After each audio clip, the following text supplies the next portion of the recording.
미디어에 매매하고 그럼 저희 CD cái tàu này Innova cái tàu đó có Innova nó khoai tàu đó ốc thùng bơi nè ra là đi giờ ốc thùng của xe này đó ốc thùng của xe ba xe nhập trang làm từ bây giờ có pi xe mu khăn đó Nanti mas yam saja bagi hal di mana? Tahu di nomor ni mas yam saja bagi bagi. Jadi hal itu kan tahu sih kan. Ada video saya yang mana nggak ada like tau sampai kamu like share tau kau bikin no like kan apa aja view phang dia song ni like view phang asing mana? Mang like hai dah betul. Aduh ni hendak like phang ni like hai dah kan hendak like phang dia. Năm đinh đâu bây giờ like hai năm view hai thôi. Sao ốc tôi sai dah ni sih di mana? Sao ốc tôi sai em này. Tổng thống mà thì có post. Thu này tiếng Hausa nhiều còn. Hay đi nông cái gì vậy? Phim phát đẹp. Tổng ta tổng mà thì có gì? Đây này khai gì? Đó, để tôi sẽ phát ra đây coi. Để tôi sẽ bazaar đây gì? Đó cả. Lấy rồi. Bazaar đây gì? Dạ vâng. Hỏi sao? Rồi. Sắp rồi. Hutang.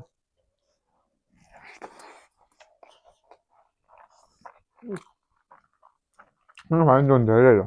Ấy sao anh thầm ở? Maka tài đấy. Đi nó có hành chẳng thể đây rồi. Chẳng thể là em mình đến quên chứ. Mình đến thầm ở kìa.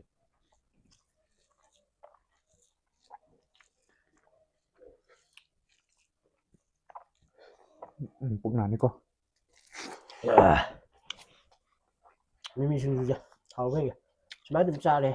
Chọn này.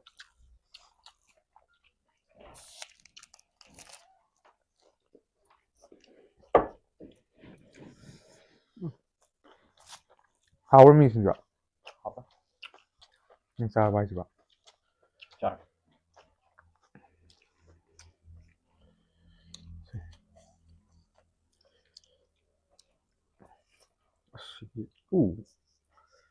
La la.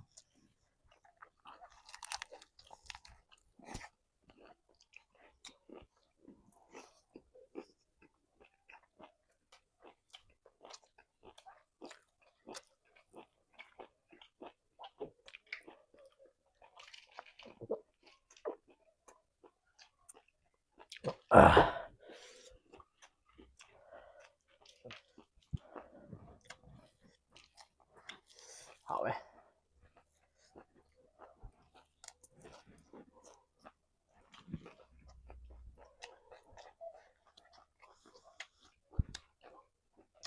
Ồ sợ. Đây. Cháu này. Hảo bro.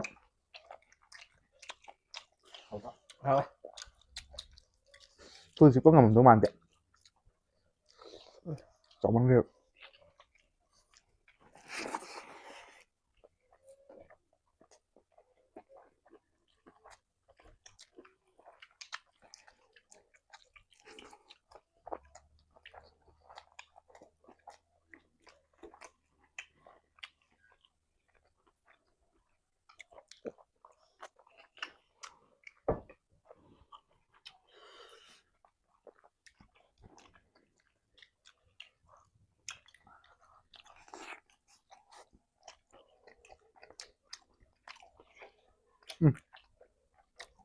Hỏi.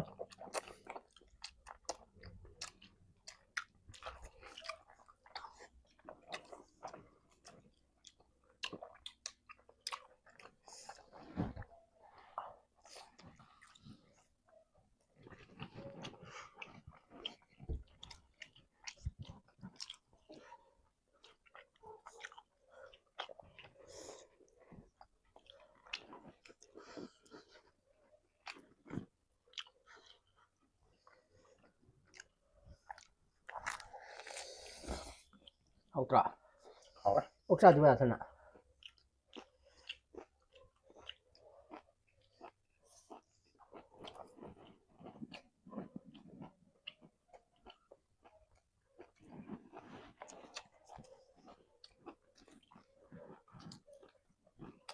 Gì chứ làm nhỉ?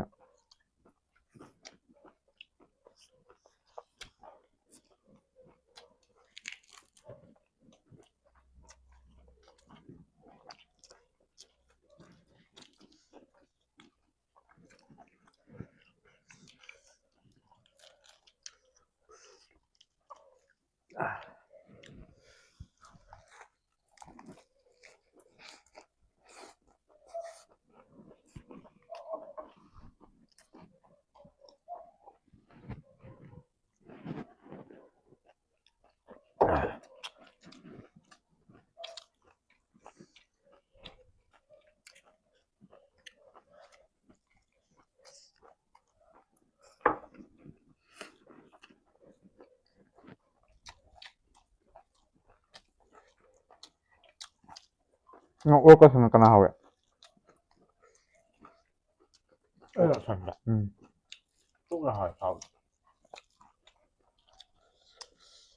Sẵn vẫn thông ở cái hầu nè. Hầu với phần.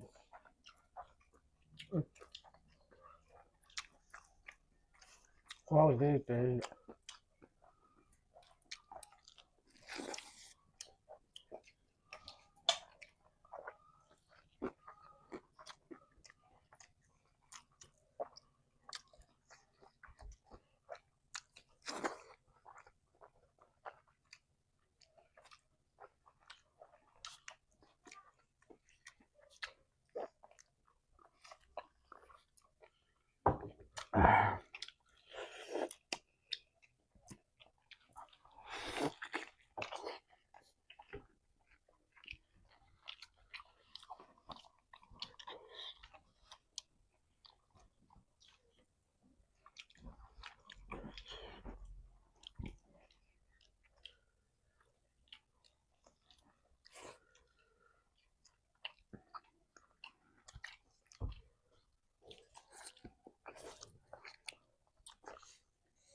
Dạ, đúng.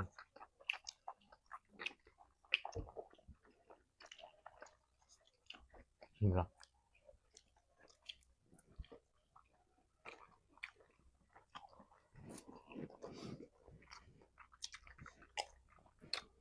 Cái chợ đâu nhỉ? Dạ. Sao hả?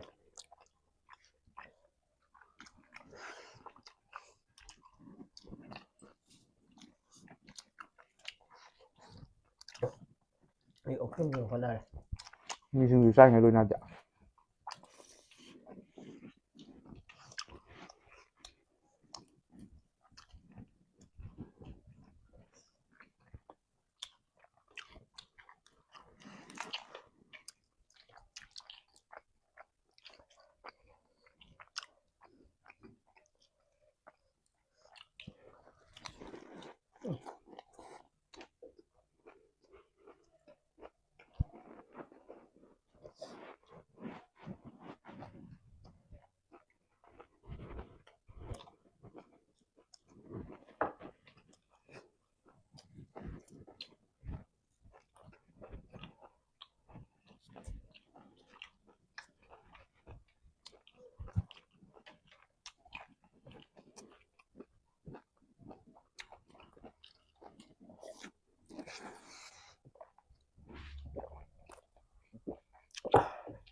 Trong tầng 2 cặp.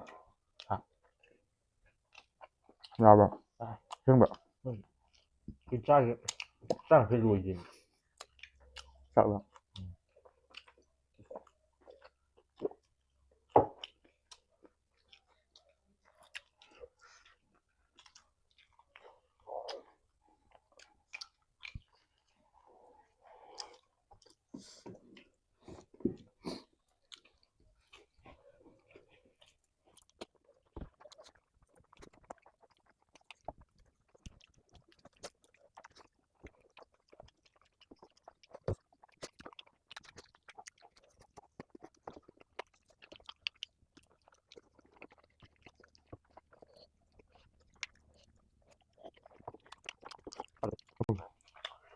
Nó ngâm chưa? Cái gì? Cái gì cha không à? အေးလား อืม စဟစ်စအစစားတရားဟုတ်ကဲ့လေ Không gì không. မတော့ဝင်ကြားလိုက်ကြဟိုကလေးလည်းစက်တာပါညပ်ညပ်တဆလို့ပို့မနာနဲ့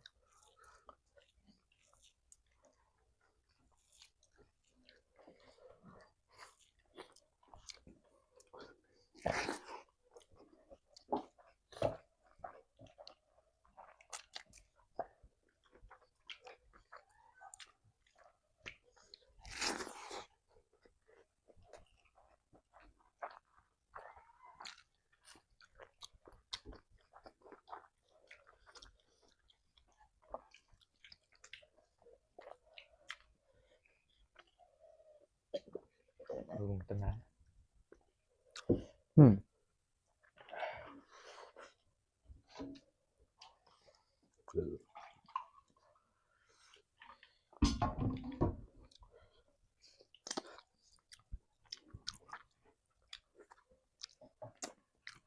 Con như cái sếp phèn này hả?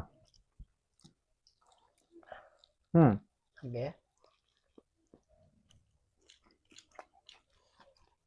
Phèn ngoài rồi hả?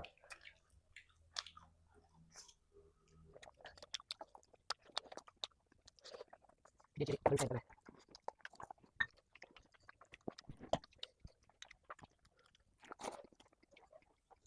không biết làm gì Nó to, nó to.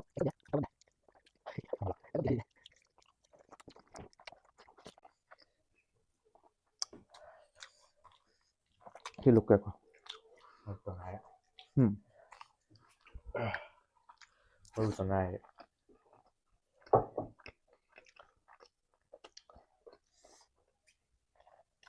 Hoàng tàu nó mi vào đây mình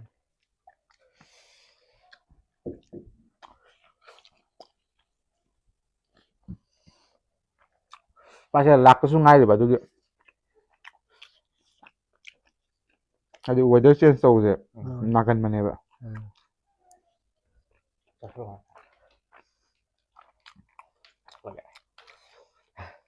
Sao? Em nói đây gì? Sao vậy bà? Sao rồi? Sao? Sao?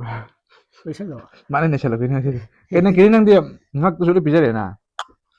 này rất siêu rồi bạn ôi sai xí mà hi đây cái nó tôi sai vậy hay ra là gì đấy Mà khá là nhiều gì vậy?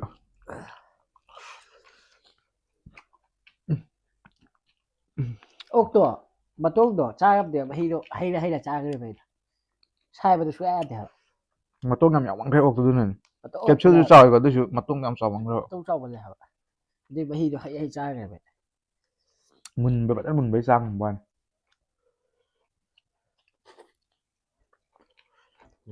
Không. Mà luôn đi cô. và nước tàu à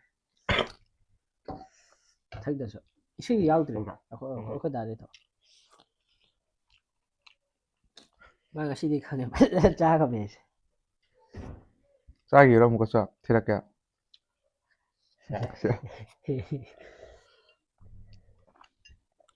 Đó mày em. Video thì mà tao thì lúc sẵn ra kìa. À mà cái đó mà rồi nào copy được hai video ấy sẵn ra kìa mà thằng soi dân. Mà thằng người ta rồi cả.